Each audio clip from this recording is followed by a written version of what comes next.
Ladies and gentlemen, good morning, and Claire, thank you very much for that very kind introduction, and thank you very much for inviting me to make my first speech as Secretary of State for Work and Pensions at your conference today. It's a real pleasure to be here with you all. I know that the Early Intervention Foundation is absolutely committed to transforming the life chances of the most disadvantaged in our country, and in that spirit, I'd like to thank you for the work that you are doing to bring new thinking and a better understanding of the evidence of when and how it can be the right thing to intervene early to change lives. In particular, I know that my department has asked you to look at how relationships between parents can impact on children's lives and what interventions might be effective to help improve those lives. That important review published last month contains powerful conclusions which demonstrate why we are making family stability a key part of our life chances strategy. So I look forward to your continued contributions, and I look forward to getting to know you better in the weeks, months, and maybe years ahead. So I thought I'd use this important opportunity today to share some early thoughts with you about the kind of welfare system I believe in, and about the challenges that lie ahead as we continue the vital task of reforming welfare, actually as part of a broader mission to build a society in which the life chances of everyone are improved. But let me first take a step back. One of the things that struck me since taking over at DWP is the sheer size and scale of the department. There's no other Whitehall department which connects with as many people and at so many important moments in their lives. There's no other department which spends as much taxpayers' money. It accounts for nearly a quarter of all public sector spending in this country. The DWP budget is more than the entire GDP of the nation of Portugal, and is therefore not surprising that it attracts strong and passionate views about how, where, and why that money is being spent. The DWP is a department of big numbers, big data, big statistics. Each year it processes 5 million benefit claims, pays out £170 billion in benefits and pensions to 22 million people. It receives 47 million calls from the public seeking advice and support. And all of this is happening in more than 700 job centres and contact centres in all parts of the United Kingdom. But as I said in that very first statement I made in the House of Commons just 2 days after I was appointed, behind every statistic is a human being. And that's something I remind myself of, and I remind my ministerial team every day. Because my overriding vision for the Department of Work and Pensions is that even amidst all of these big numbers, fundamentally, we should be in the business of people, of individuals. We should be in the business of families. From the very top of the organisation to the farthest flung job centre, the thousands of staff, advisors, ministers, and especially me as the Secretary of State should understand that we are in the people business. Welfare that focuses on people also means that we need to understand the human impact of decisions that we take far better. It means that when we talk about the numbers of people receiving benefits or the numbers moving on or off benefits, we also need to understand at a much deeper level the underlying factors for why those individuals find themselves in a set of circumstances that require support from the state. A people business does mean providing financial assistance and support to protect people from poverty who in their current circumstances cannot provide for themselves. That, I think, is the mark of a decent society. But a people business also means recognizing that for a great many of those individuals and their families, those circumstances can change, and those circumstances absolutely do need to change. So a welfare system that does not provide this support and basis for transformation in people's lives falls far short of what a modern welfare system can achieve, I believe. So these twin objectives should be at the very heart of every reform and at the centre of our welfare system. Vital social protection, but also the incentives and support to bring meaningful and positive change to people's lives. But our efforts to deliver welfare reform should be just one part of a much broader approach for strengthening society, creating opportunity, and breaking down barriers that entrench poverty and disadvantage. That's exactly what we mean when we talk about life chances, a relentless focus, or an all-out assault, as the Prime Minister calls it, on tackling the root causes of poverty in Britain today, on tackling those things which are undermining social mobility and holding people back from reaching their full potential in life. And this is an area that's really close to my heart.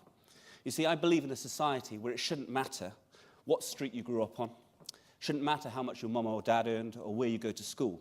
The society that I believe in is one where everyone has a decent set of opportunities to lead fruitful lives.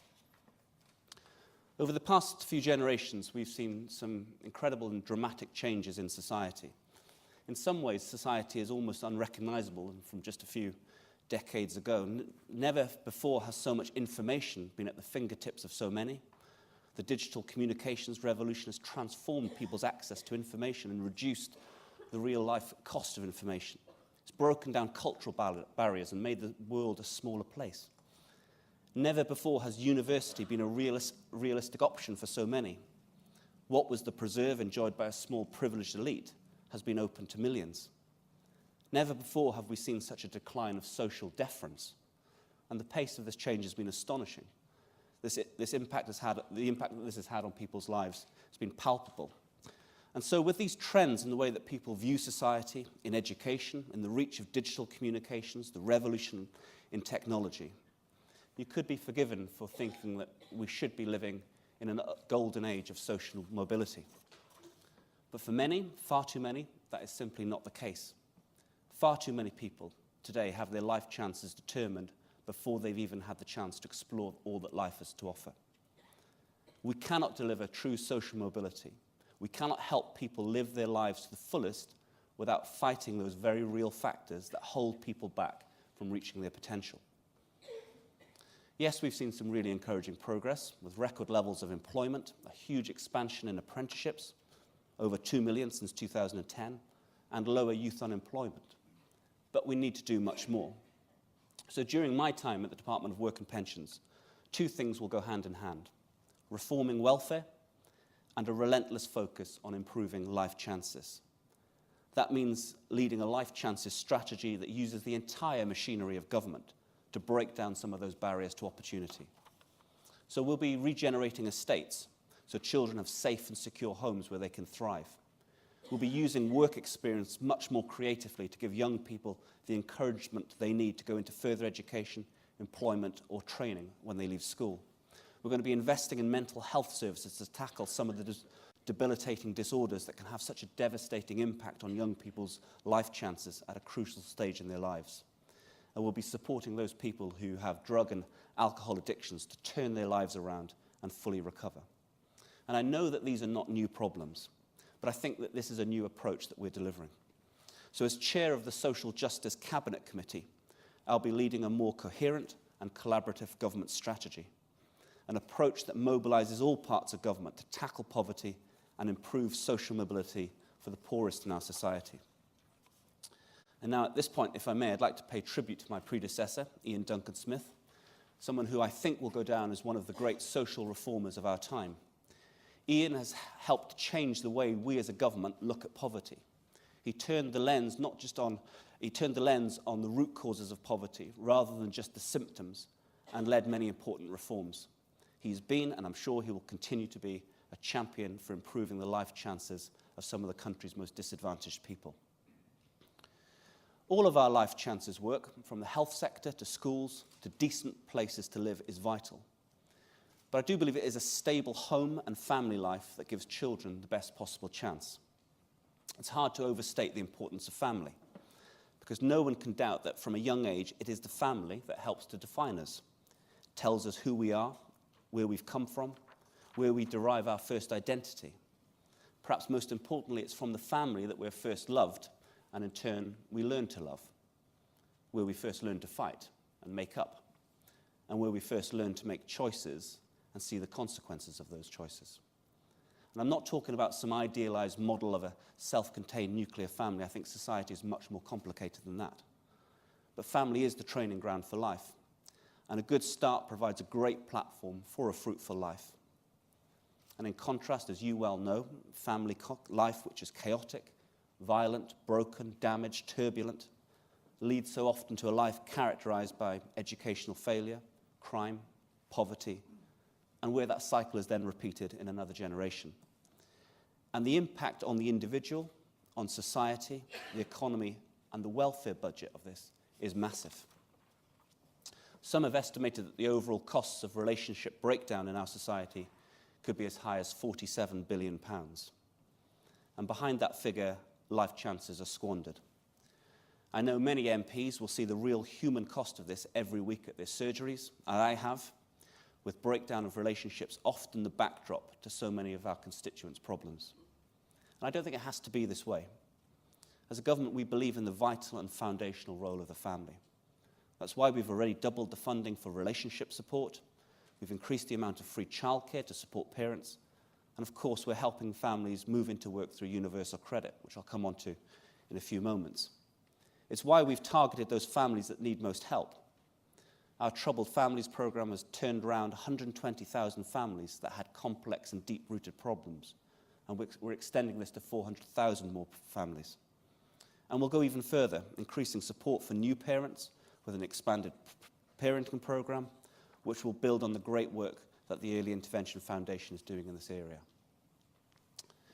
Now, if stable family relationships provide the platform, then I believe it's work that provides the economic security and the essential role models which children need to improve their life chances. Fundamentally, as human beings, I think we are hardwired to derive satisfaction from meaningful, fruitful work. Work should be a place where we feel valued in every sense, a place where we continue to learn and to grow, where we are introduced to new and expanded social networks, a place which is fundamentally good for our physical and mental well-being. And of course, I recognize that for a great many people, their own experience of the workplace falls well short of that ideal. But this recognition of the value, the worth of work, is very much at the heart of my outlook on welfare reform. A pound you earn can mean actually more than a pound provided in welfare. I've spoken elsewhere about my own personal background, and I don't intend to go over that today, but one point I would make about the home life that I grew up with was the amazing role model I had of a mother who understood the central importance of work in all of its dimensions, for herself personally and for the sons that she was raising on her own. That understanding underpinned her own journey from a position of crisis and dependency to a position of economic independence, a process which took some years, by the way.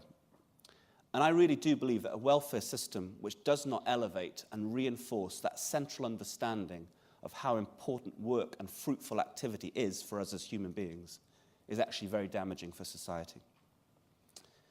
Back in 2010, far too many people were being denied the benefits of work. Nearly 1 in 5 households had nobody in work. 2 million children did not see a mum or a dad going out to work each day. There's been progress since then to restore the value of work within our welfare system. The number of households where nobody works is down more than 700,000. The workless households rate in the social rented sector is at its lowest level for 20 years. 500,000 more children are benefiting from having the role model of a parent that works, and all of the outlook that this brings. The value of this work and the danger of dependency was something that the architect of the modern welfare state, Sir William Beveridge, recognised and believed in. His blueprint for the welfare state back in 1942 was clear about the relationship between welfare and work. Beveridge said, "Getting work may involve a change of habits, doing something that's unfamiliar, or leaving one's friends, or making a painful effort of some other kind. The danger of providing benefits which are both adequate in amount and indefinite in duration is that men, as creatures who adapt themselves to circumstances, may settle down to them." And he stressed, the state, in organising security, should not stifle incentive, opportunity, responsibility. But the welfare system that we ended up with was one where, in far too many cases, incentives to work were being undermined, opportunities to get on were being passed by, that sense of responsibility people had for their lives was being eroded. Now, financial support for people facing poverty is vital, and something I always tell my colleagues is never, never underestimate how important a timely benefit payment is to a family facing poverty. But cash payment, cash support on its own is really enough. As a result, people were often trapped in the unfair position of being better off staying put on benefits rather than taking the first steps back into work. So the welfare system that I believe in, that I want to see, is one that transforms lives rather than traps them. One that recognizes and responds to the fact that people do have hopes, They do have aspirations. They do want to take opportunities to better themselves and their family. One that responds to the way that real people behave in the real world. It was out of the destruction and the devastation of the Second World War that Beveridge's principles for welfare were forged. I want to restore and reinforce some of those founding principles of our welfare state that maybe over the years have been forgotten or eroded. So, for example, my vision for job centres is that they should be far more than places where people go to sign on and receive an out-of-work entitlement. I want job centres to be places of true transformation, places where motivated and skilled teams are supporting positive change in people's lives. And it's already happening. One of my early visits in the role was to a Job Centre Plus in Enfield in North London, where I saw work coaches helping young people avoid the clutches of gangs and build a more positive life through work. I saw the work coaches supporting people with mental health conditions to get treatment and stay connected to the world of work. That is vital, life-changing support on the front line. And as part of my vision for the organisation, I want those skilled work coaches to be really valued in the public eye, in a similar way that nurses and firefighters are rightly respected and valued. Because in terms of life-changing interventions, of crisis being tackled, what our teams of work coaches are doing and achieving is remarkable. So whatever they're doing or wherever they may be in the department, I want everyone in the Department of Work and Pensions to go to work each day sharing my twin objectives: protecting people from poverty and supporting people in transforming their lives. And that's what our reforms are about, in particular, universal credit. Universal credit is a very real human reform. It's putting people at the very heart of the welfare system for the first time. I believe it has the potential to be one of the most important public sector change project for decades. It works with people, recognizing that people's lives and circumstances are different. Universal credit doesn't treat a person as a number. It's about a human being in the job centre staying with you as you move into work and as you progress, coaching you, mentoring you, supporting you. It also provides the right incentives for people to move into work. William Beveridge, I believe, would have supported that. So I'm absolutely committed to leading a continued successful rollout of universal credit. That's a priority for me, as it is continuing to embed it as a spine that runs through the welfare system.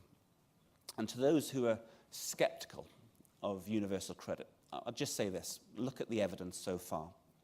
When you compare those who are already receiving universal credit to a similar cohort receiving the previous job seekers allowance, you'll see that people on universal credit are spending roughly 50% more time looking for work.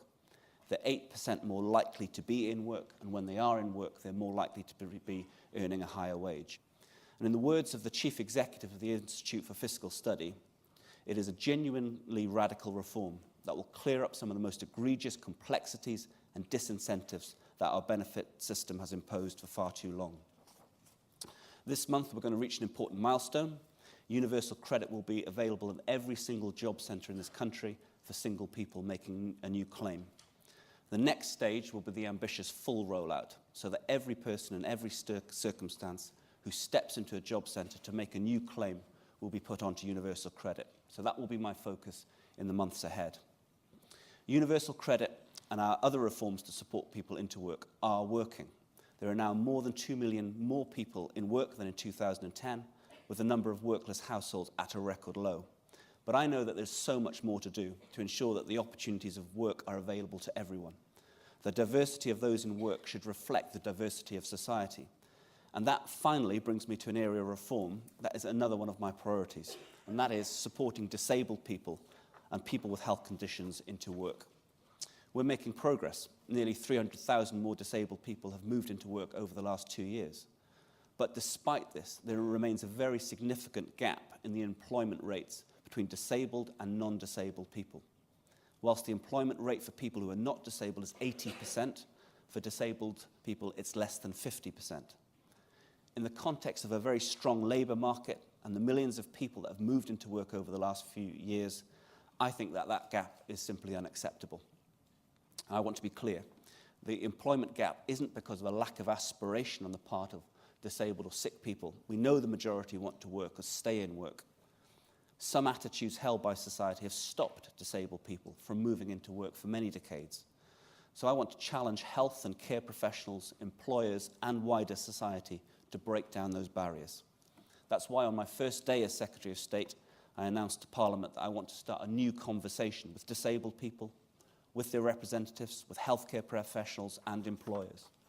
We need to recognise the role that work plays in supporting good health, and importantly, that a health condition or disability needn't be a barrier to work.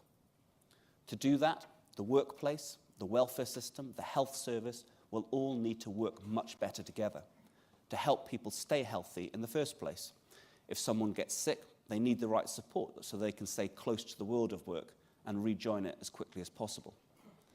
It's already clear to me that there are lots of interesting ideas emerging, and I look forward with my ministerial team to listening to all of the ideas and views and discussing them with disability groups, employers, and the healthcare and welfare sectors.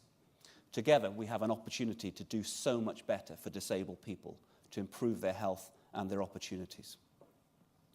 So this opportunity to have a decent job and the economic security that comes with a regular wage, as well as all of the other positive aspects of being in work that I've described, I think this should be universal.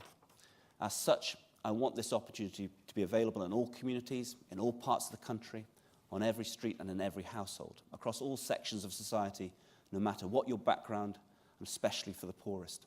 That's what our Life Chances strategy is about. Children growing up in families where there are healthy and strong relationships, which are the foundation from which they can be supported to step up and grasp all of those life opportunities.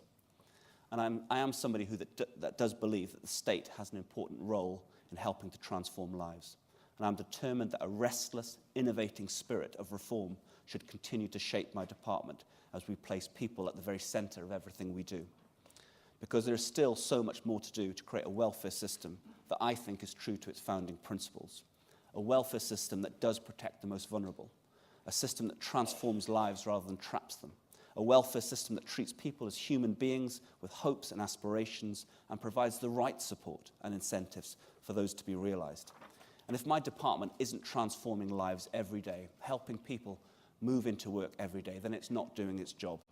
So that's the welfare system I believe in. That's the welfare system that I think people deserve. So thank you very much.